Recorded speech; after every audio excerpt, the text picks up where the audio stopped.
Hello friends, Sanjia cooking চ্যানেলে আপনাদের সকলকে স্বাগত। আজকে আমি ভিন্ন স্বাদের পালং শাকের রেসিপি আপনাদের সঙ্গে শেয়ার করব।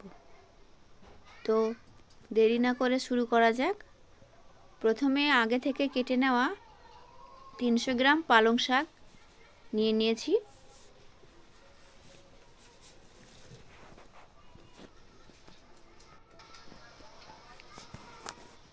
এবার দুটি আলু আমি ছোট ছোট করে কেটে নিয়েছি, আর 5 থেকে 6টা সিম আমি ছোট ছোট করে কেটে নিয়েছি। এবার আমি একটা প্যান বসিয়ে ওর মধ্যে সাদা তেল দিয়ে দেব।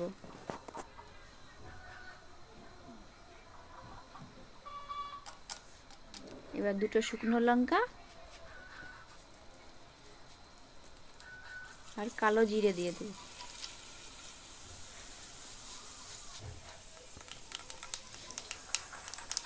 এবার এর মধ্যে দুটো রসুন দিয়ে দেব, ভালো করে নেড়ে নেব। যেমন কালার চেঞ্জ হয়ে যাবে তখনই আমি কেটে রাখা আলু ওর মধ্যে দিয়ে দেব। এবার ভালো করে নেড়ে নেব।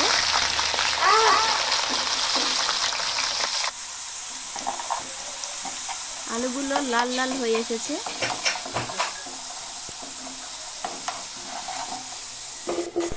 আলুগুলো তুলে নেব।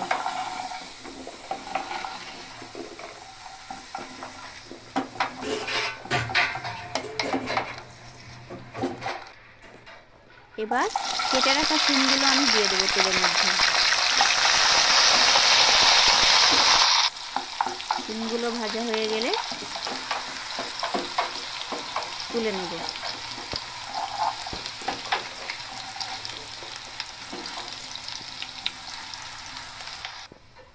এবার কেটে রাখা পালং শাকগুলো তেলের মধ্যে দিয়ে দেব।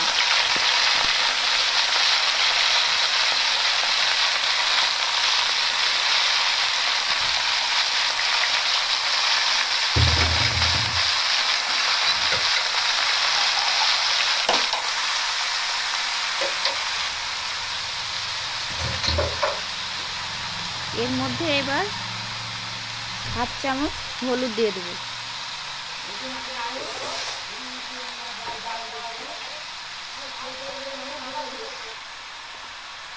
এবার লবণ দিয়ে দেব। ভালো করে এবার মেখে নেব। মাখা হয়ে গেলে এবার আমি ঢাকা দিয়ে দেব।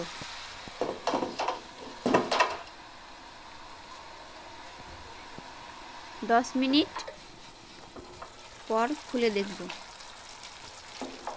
পালং শাকগুলো নরম হয়ে গেছে। এবার আমি ভেজে রাখা আলু এর মধ্যে দিয়ে দেব।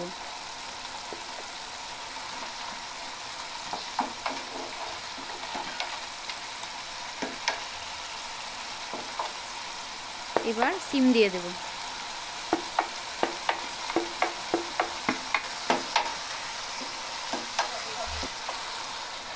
এবার ঢাকা দিয়ে দেব।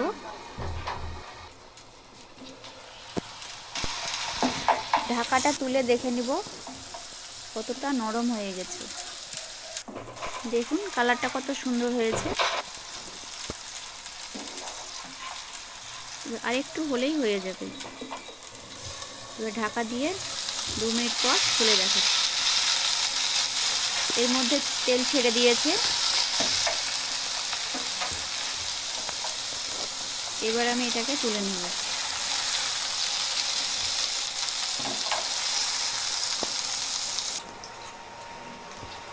দেখুন কত সুন্দর লাগছে। এরকম ভিডিও পাওয়ার জন্য আমাদের চ্যানেলটিকে লাইক, কমেন্ট এবং সাবস্ক্রাইব করে দিবেন। দেখা হচ্ছে পরের ভিডিওতে। Thank you.